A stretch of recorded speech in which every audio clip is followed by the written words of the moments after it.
पहले अध्याय में हमने जाना कि न्याय क्या है, भारत की न्याय प्रणाली कैसे जन्मी और संविधान ने उसे कैसे आकार दिया। अब चैप्टर 2 में हम उसी यात्रा को गहराई में समझेंगे। भारतीय संविधान में न्यायपालिका की संरचना, शक्तियां और स्वरूप।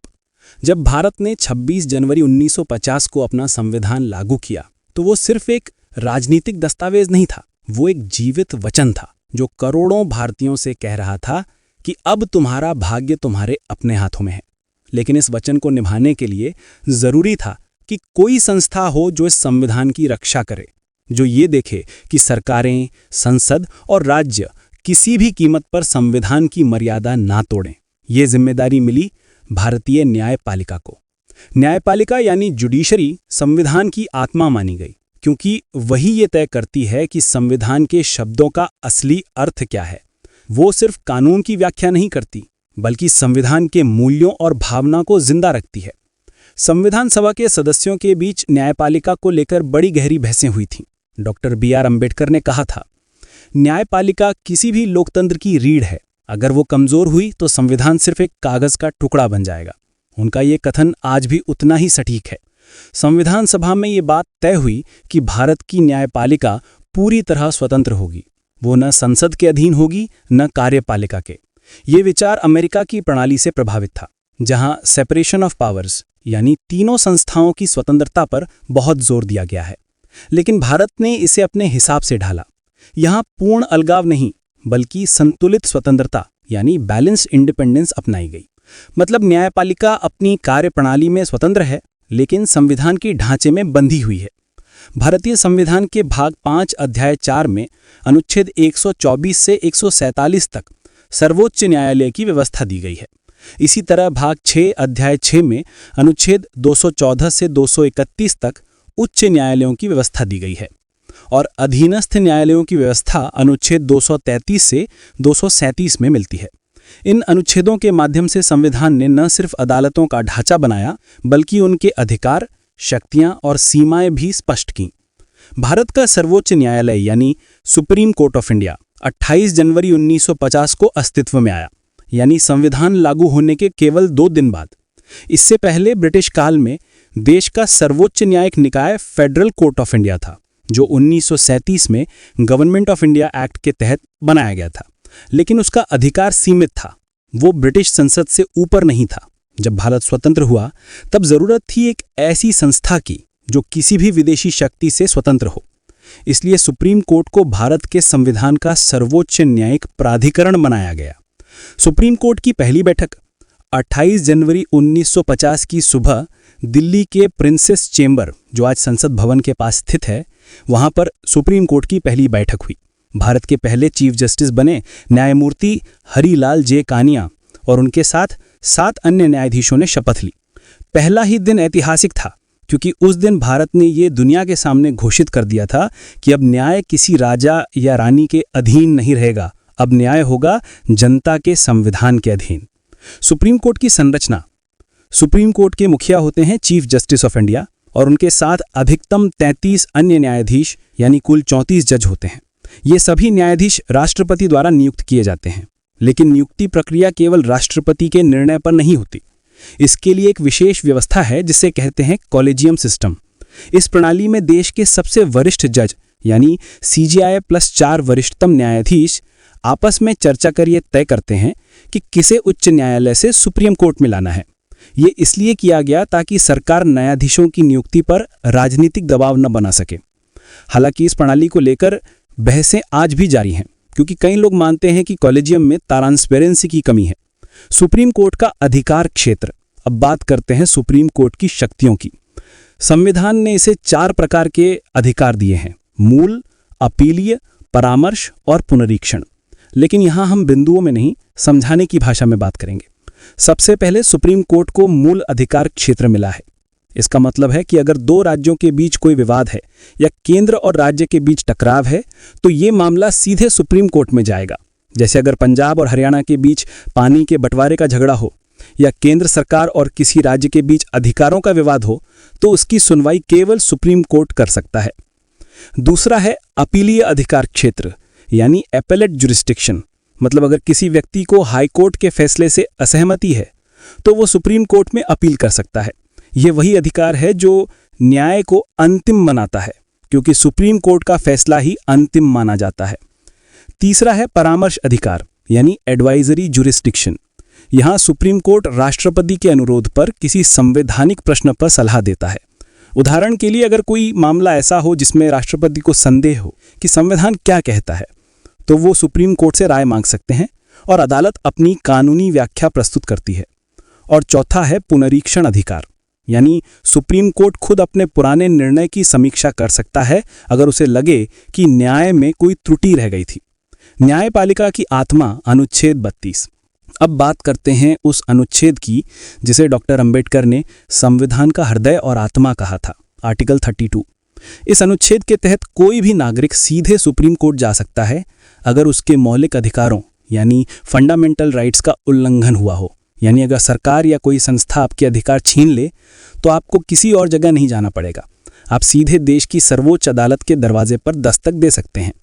ये भारत की न्याय प्रणाली का सबसे जीवंत उदाहरण है, जहां हर नागरिक, चाहे वो अमीर हो या गरीब, सीधे उस संस्था के सामने अपनी बात रख सकता है जो देश के संविधान की रक्षा करती है। इसी अनुच्छेद में भारत में पब्लिक इंटरेस्ट लिटिगेशन यानी जनहित याचिका का मार्ग खोला। अब कोई भी व्यक्ति समाज के हित में अदालत में याचिका डाल सकता है, भले वो सीधे पीड़ित ना हो। उदाहरण के लिए पर्यावरण, महिला अधिकार या मजदूरों के अधिकारों से जुड़े मामलों में कई बार सामाजिक कार्यकर्ताओं ने PIL दायर की और देश में बड़े बदलाव आए। सुप्रीम कोर्ट के प्रसिद्ध फैसले। सुप्रीम कोर्ट ने अपने निर्णयों के जरिए भारत की दिशा नहीं बल्कि संविधान की व्याख्या भी तय की है। केशवानंद भारती केस 1973 ने बेसिक स्ट्रक्चर डॉक्ट्रिन दी। इंदिरा गांधी केस 1975 ने कार्यपालिका की सीमा तय की। मनिका गांधी केस 1978 ने व्यक्तिगत स्वतंत्रता का अर्थ बढ़ाया और हाल के वर्षों में नवतेज सिंह जौहर केस ने LGBTQ समुदाय के अधिकारों को मान्यता दी। ये सभी फैसले ये साबित करते हैं कि भारत की न्यायपालिका केवल किताबों में नहीं बल्कि जमीन पर संविधान की आत्मा को जिंदा रखती है। यहीं तक इस भाग में हमने समझा कि कैसे सुप्रीम कोर्ट बना, कैसे वो काम करता है और संविधान ने उसे कौन सी शक्तियां दी। अब अगले भाग में हम वहीं से आगे बढ़ेंगे जब ये न्यायिक प्रणाली राज्यों तक फैली और हाईकोर्ट्स और सबऑर्डिनेट कोर्ट्स के माध्यम से न्याय का ढांचा आम जनता तक पहुंचा। सुप्रीम कोर्ट भले ही भारत का सर्वोच्च न्यायिक संस्थान है, परंतु न्याय केवल राजधानी में नहीं बसता। न्याय तब तक जीवित नहीं हो सकता जब तक वो हर गली, हर कस्बे, हर गांव तक ना पहुंचे। संविधान निर्माताओं ने ये भली भांति समझ लिया था कि अगर न्याय सिर्फ उच्च वर्ग या बड़े शहरों तक सीमित रहेगा तो संविधान का उद्देश्य अधूरा रह जाएगा। इसलिए संविधान ने न्यायपालिका को 3 स्तरों पर बांटा। ऊपर सर्वोच्च न्यायालय, बीच में उच्च न्यायालय और नीचे अधीनस्थ न्यायालय। ये ऐसा ढांचा था जो किसी विशाल बरगद के पेड़ की तरह था, जिसकी जड़ें जमीन तक जाती हैं और शाखाएं आसमान तक फैलती हैं। उच्च न्यायालयों की उत्पत्ति। भारत में उच्च न्यायालयों का इतिहास ब्रिटिश काल से जुड़ा है। 1861 के इंडियन हाईकोर्ट्स एक्ट के तहत पहली बार कलकत्ता, मद्रास और बंबई में उच्च न्यायालय बनाए गए। उस समय इन अदालतों में ब्रिटिश न्यायाधीश बैठते थे और भारतीय बहुत कम संख्या में शामिल होते थे। आज़ादी के बाद संविधान ने इस व्यवस्था को भारतीय स्वरूप दिया और अनुच्छेद 214 से 231 तक उच्च न्यायालयों की संवैधानिक स्थिति तय की। हर राज्य या 2 राज्यों के समूह के लिए एक उच्च न्यायालय होता है। भारत में वर्तमान में 25 हाईकोर्ट्स हैं, जिनमें कुछ 1 से अधिक राज्यों के लिए कार्य करते हैं, जैसे गुवाहाटी हाईकोर्ट असम, नागालैंड, मणिपुर और अरुणाचल प्रदेश के लिए। उच्च न्यायालय का गठन और संरचना। हर हाईकोर्ट में एक मुख्य न्यायाधीश और कई अन्य न्यायाधीश होते हैं। उनकी नियुक्ति राष्ट्रपति द्वारा की जाती है, लेकिन राष्ट्रपति ऐसा न्यायपालिका के कोलेजियम सिस्टम की सिफारिश पर करता है। मतलब केंद्र सरकार सीधे किसी को नहीं चुन सकती।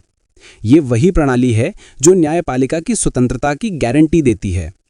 उच्च न्यायालय का मुख्यालय हर राज्य की राजधानी में होता है, लेकिन कई बड़े राज्यों में उसकी शाखाएं यानी बेंचेस भी हैं। जैसे मध्य प्रदेश हाईकोर्ट का मुख्यालय जबलपुर में है, पर उसकी पीठ ग्वालियर और इंदौर में भी बैठती है। उच्च न्यायालय के अधिकार। संविधान ने उच्च न्यायालयों को कई प्रकार के अधिकार दिए हैं, लेकिन हम यहाँ इन्हें कहानी की तरह समझेंगे ताकि अर्थ साफ रहे। सबसे पहले, उच्च न्यायालय के पास ये अधिकार है कि वो किसी भी व्यक्ति या संस्था के खिलाफ ये जांच करे कि क्या उन्होंने संविधान द्वारा दिए गए अधिकारों का उल्लंघन किया है या नहीं। इसके लिए हाईकोर्ट को आर्टिकल 226 के तहत शक्ति दी गई है।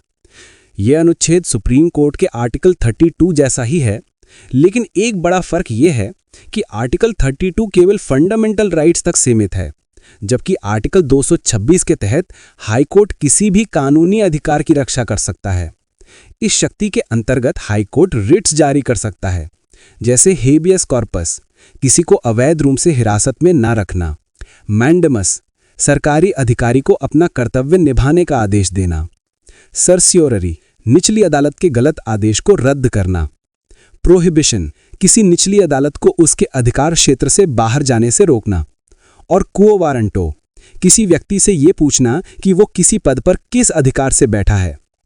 ये सारी शक्तियां हाईकोर्ट को न केवल संविधान का रक्षक बनाती हैं, बल्कि उसे जनता का सबसे सुलभ न्यायालय भी बनाती हैं, क्योंकि हर नागरिक सुप्रीम कोर्ट तक नहीं पहुंच सकता, पर अपने राज्य के हाईकोर्ट तक उसकी पहुंच है। न्यायपालिका का संघीय स्वरूप। भारत एक संघीय गणराज्य है, मतलब केंद्र और राज्य दोनों के अपने अधिकार क्षेत्र हैं। इसी संघीय ढांचे का प्रतिबिंब हमारी न्यायपालिका में भी दिखता है।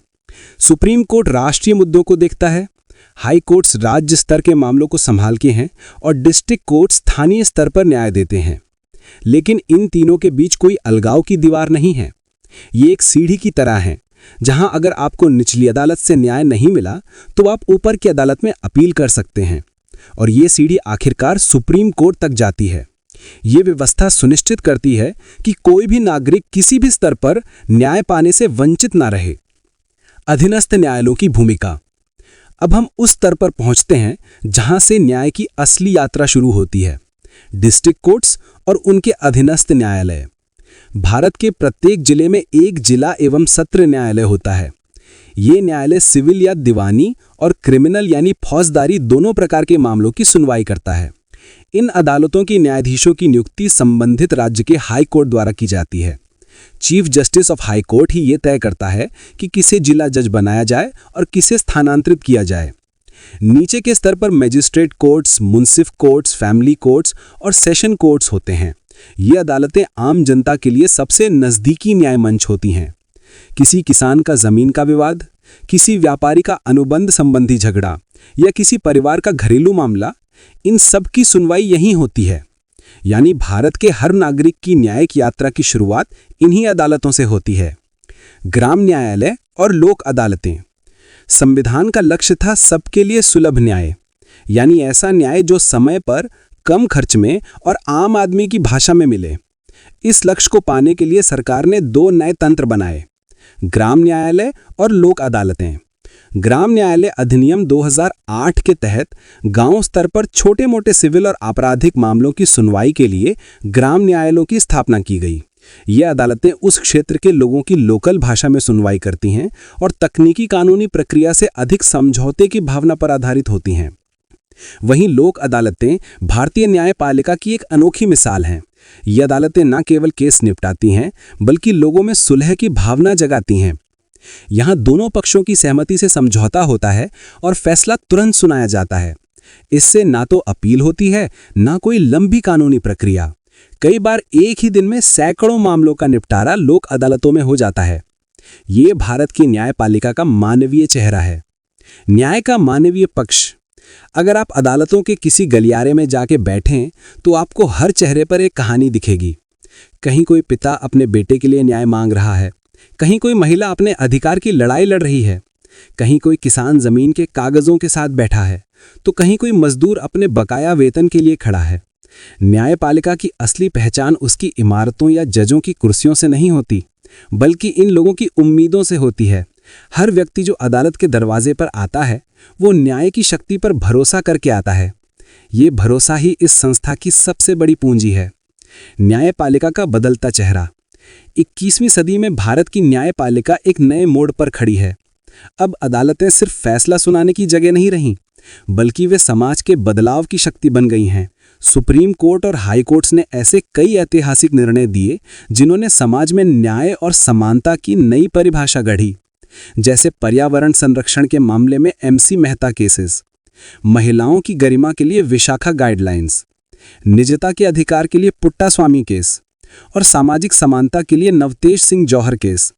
इन सभी ने यह सिद्ध किया कि न्यायपालिका न केवल संविधान की व्याख्या करती है बल्कि उसे समय के साथ जीती भी है।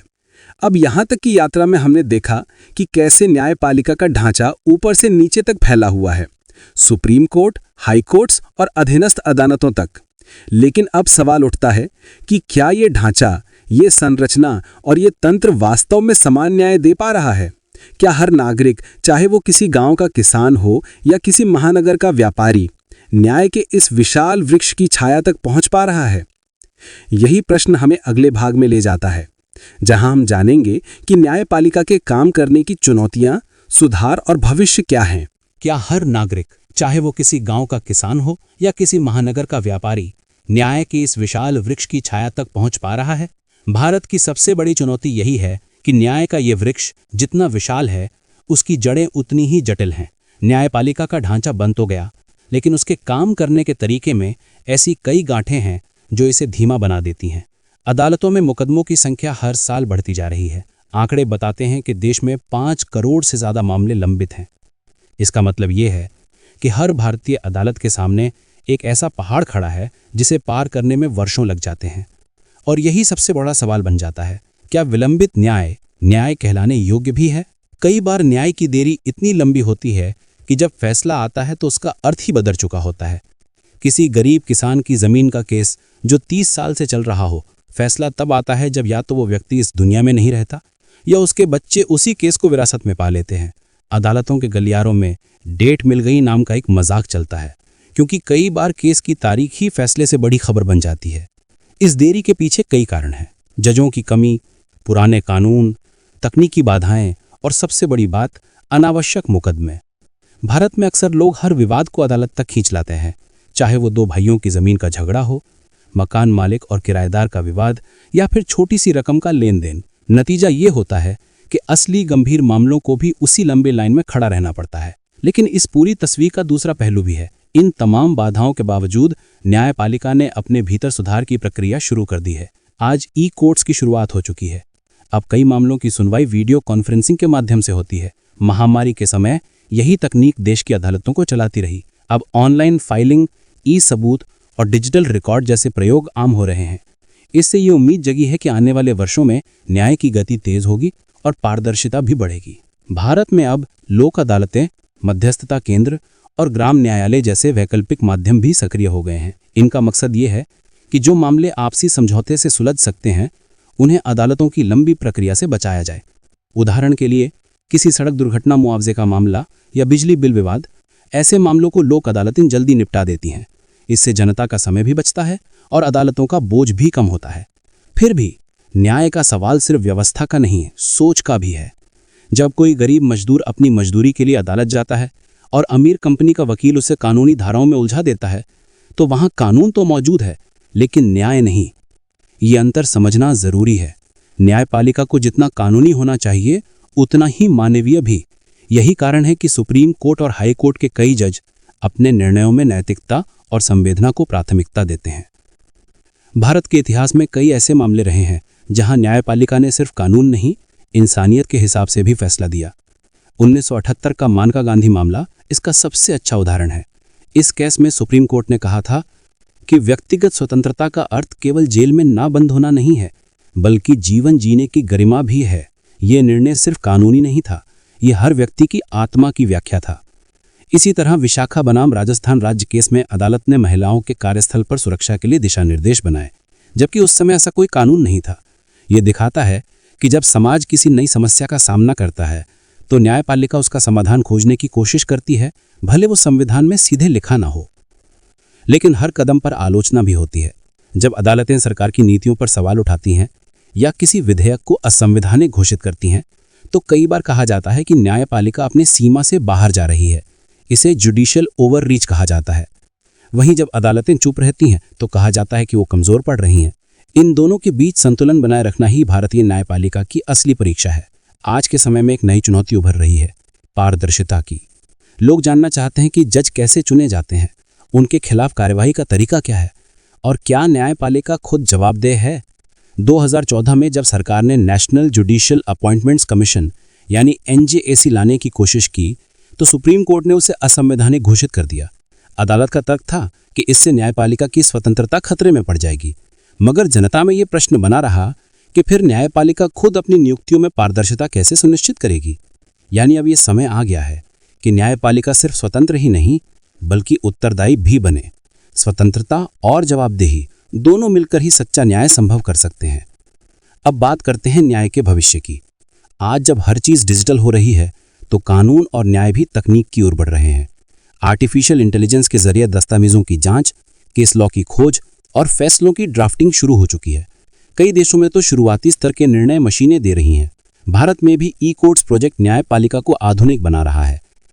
लेकिन यह भी सच है कि न्याय को मशीनों के हवाले नहीं किया जा सकता। कानून दिमाग से चलता है पर न्याय दिल से निकलता है। भविष्य की न्यायपालिका को डिजिटल और मानवीय दोनों होना पड़ेगा।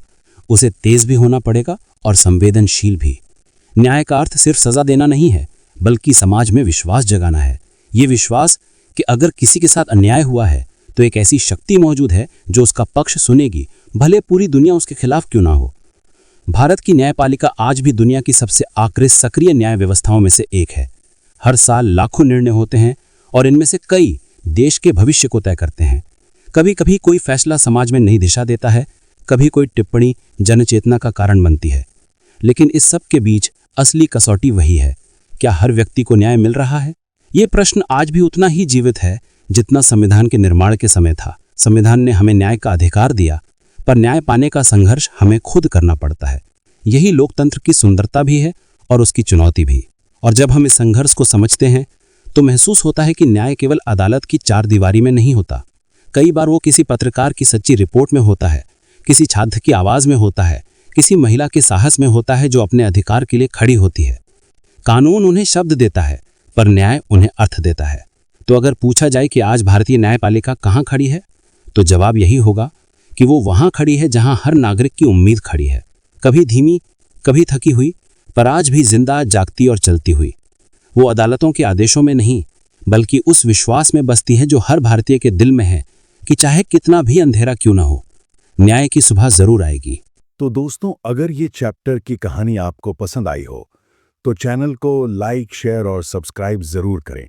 ये है UPSC क्रैश कोर्स, जहां हर चैप्टर एक नई कहानी बनकर याद रह जाता है।